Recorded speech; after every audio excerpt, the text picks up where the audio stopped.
Hi everyone.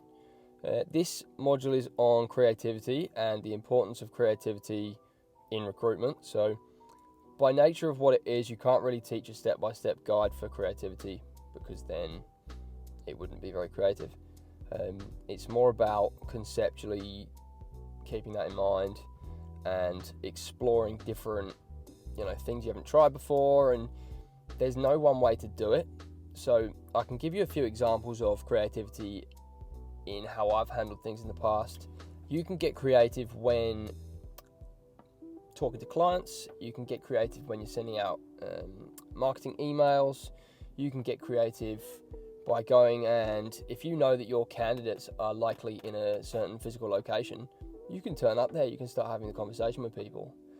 Something that I do is when I walk past a commercial building site, there's often, just for safety reasons and just for in case something goes wrong on site, they'll have the name and contact number of the site manager written on a board outside the site. So I just take a picture of it every time I walk past. So now I've got another site manager candidate and I've got their details. Something else that I've done is, as I'm driving past a site, I've got some flyers made. I've actually probably got them in here, to be honest.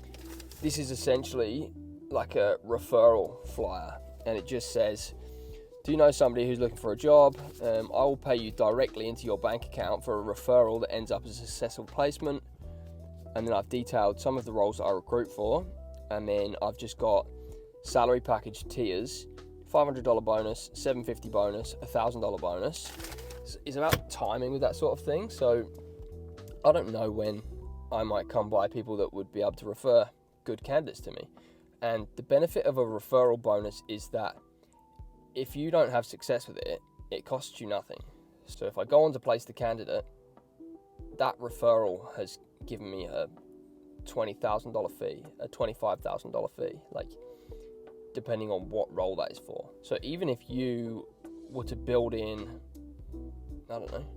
into their salary, there's a way of making that referral bonus up. It's a drop in the ocean. If you're paying $1,000, but someone's just giving you a referral bonus that's going to make you 25, I'll take that all day long. I know I've already mentioned it, but the voice note in a text, that's something that people don't usually do.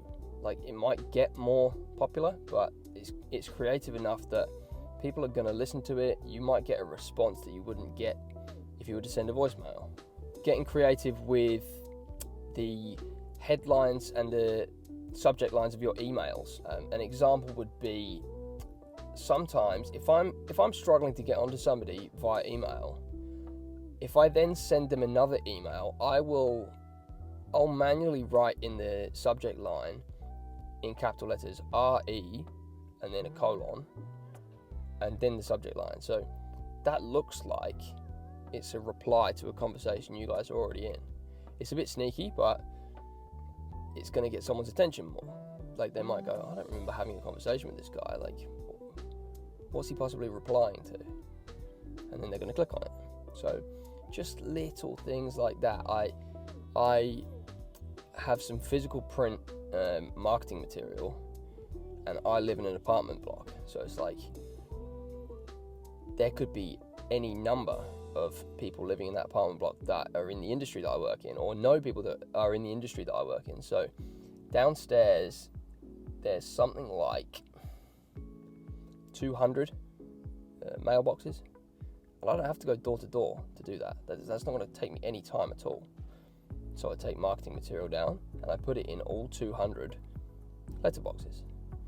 I don't do it every 5 minutes because my neighbours would get quite annoyed with that, I'm sure, but every now and again, it's such an easy way to just blast out 200 bits of communication that takes me 10 minutes of my time and about $5 in printing costs.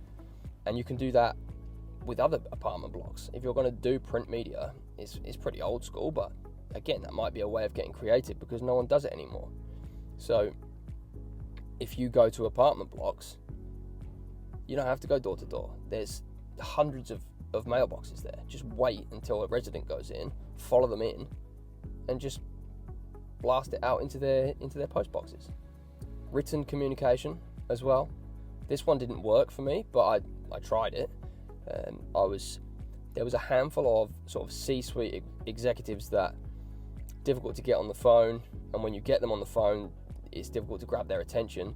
So I selected 5 or 6 of the target businesses that I would like to be working with that I wasn't working with, and I wrote their CEOs and directors a handwritten letter, just detailing what I do, why I think they should work with me, the value that I could bring, and I went to the post office and I paid express recorded delivery post so that I knew that they got it, and I got them to I got them a handwritten letter. So, like, as I said, that one didn't work, but it could have done, and you only need one of those to work for you to make a placement. So just keep getting creative, keep considering things. People will tell you, oh, that doesn't work. Like, fuck those people. Just try it anyway. It doesn't detract from anything that you're doing to get creative and try something else.